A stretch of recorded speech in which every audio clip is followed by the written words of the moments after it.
Did you know, after World War II ended in 1945, a notable number of German officers and war criminals fled Europe to seek refuge in Argentina?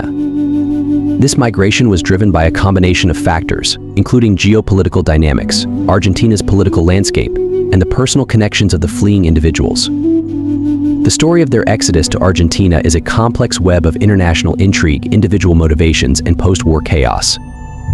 Argentina, under the leadership of President Juan Domingo Perón, provided a fertile ground for fleeing Nazis. Perón, who had come to power in 1946, was a nationalist and had previously been a military attaché in Italy. He admired fascist regimes and sought to position Argentina as a leading power in Latin America.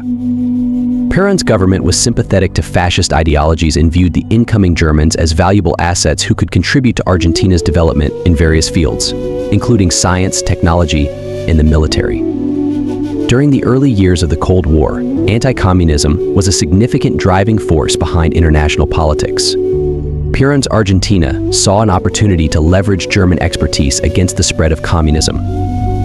Many former Nazis were staunch anti-communists, making them useful allies in Argentina's broader geopolitical strategy.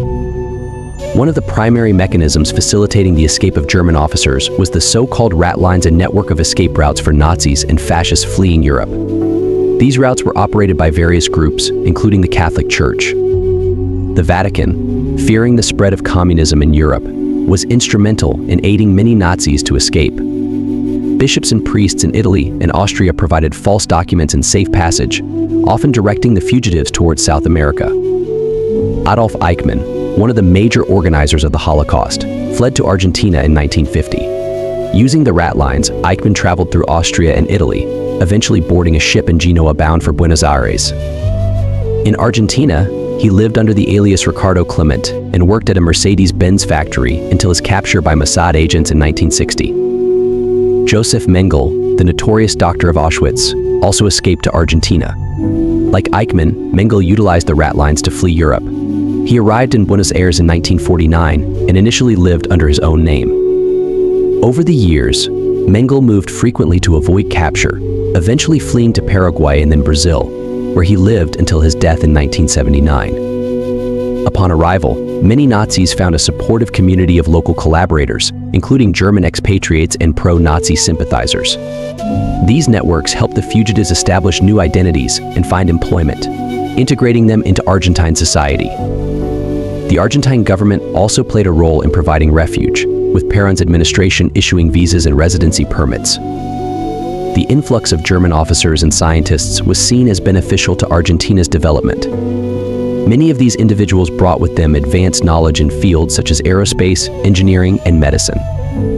Argentina hoped to utilize this expertise to boost its own technological and scientific advancements. The international community, particularly the Allies, was concerned about the escape of Nazi war criminals.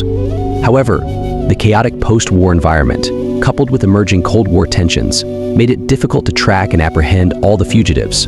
Countries like the United States and the Soviet Union were more focused on securing their own interests in the nascent Cold War, sometimes even recruiting former Nazis for their own purposes, such as Operation Paperclip in the US.